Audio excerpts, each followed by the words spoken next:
And our word for today on this Thursday of the first week in Lent, on this Thursday, March the 13th, our word for today is ask. Ask is our word for today. And here to talk about it, Andrew Reinhart. Good morning, Andrew. Good morning, David Brown. How are you? Doing great. How are you this morning? Doing great. Good. Our word for the day is ask from our gospel, Matthew chapter 7. Jesus told his disciples, ask and it will be given to you. Seek and you will find. Knock and the door will be opened to you.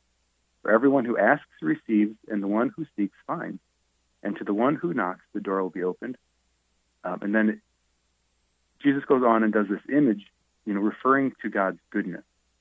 If you are a parent, and a wicked parent, or maybe even a good parent in the eyes of the world, you give good things to your children. How much more will your Heavenly Father give good things to you? So this idea of asking, it's interesting. This gospel is in the context of the Sermon on the Mount. So 2 chapters ago in Matthew, Jesus shared the Beatitudes, and he's gone on to talk a lot about money, a lot about the Our Father in prayer, and here we have him, kind of bringing things to a close. And in this reading, he talks about this dynamic of asking and receiving. Asking and receiving. A great image for God's response in prayer, I think, is a stoplight. I got this from the Alpha course. Sometimes God gives us the green light, sometimes it's the yellow light, sometimes it's the red light. But however God responds, he always does what's in our best interest, from his perspective, from his eternal perspective. So sometimes our prayers are granted, and sometimes we need to maybe ask multiple times, but we know that the Lord answers prayers. Sometimes it's not yet. The great image for this is a driver's license. If my son Solanus, who's 3, asks for a driver's license, I would say no, but it's more of a not yet. Yeah, right. Right? In 13 years, sure. But right now, you're not ready. It's not time. So sometimes God doesn't give us what we want immediately because it's not the right time for it. And then finally, God sometimes doesn't give what we ask for. I think the reason for this is God, I look back early on my conversion, and I think of the things that I was asking God for, the kinds of prayers I was making, the kind of requests I was making. And so many of those things, I realized that if God would have actually granted those things, it wouldn't have been in my best interest. I would have been satisfied. I would have been more isolated. I would have been, less dependent on the Lord through my life. And in so many of the things that God didn't answer my prayers for, continuing to strive and to seek him and to ask him, it's drawn us closer. So here's the point I really want to drive home.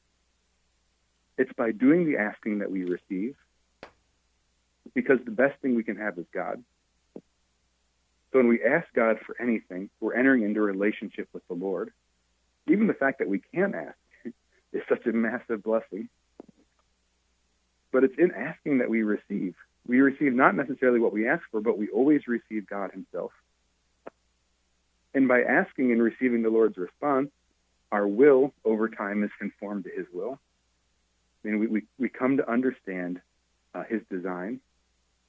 Our first reading is a great example of this. We have the story of Esther, and the chosen people are in exile in Persia. They're in Persia at this point. And there's a law that you may not approach the emperor and make a request. Well, Esther is one of the emperor's queens, but even her, she could lose her life for going and requesting something on his behalf. And she has it on her heart to request something for her people, to request a better life for her people, the Jews. And so in this gospel, or in this first reading today, we have this prayer of Esther asking for words, asking for the grace to go forward to this king, this emperor, and get something. This image is actually in our cathedral as the prefigurement of the Assumption. Oh, nice. And the idea here is that because of Esther's unique relationship, she could approach the king in a unique way. And the same with Mary, approaching God in heaven. So 2 things here. 1, we have a unique relationship with God. And so because of our divine sonship and daughterhood, we can approach the Father with confidence. And 2, we can always get Mary to ask for us in her special relationship. That's good. I like that. So our word for the day is ask. Yeah, we can always get Our Lady to join us in that asking. I like that a lot, Andrew. And the pointing out of the fact that our relationship with God is so special that we can ask.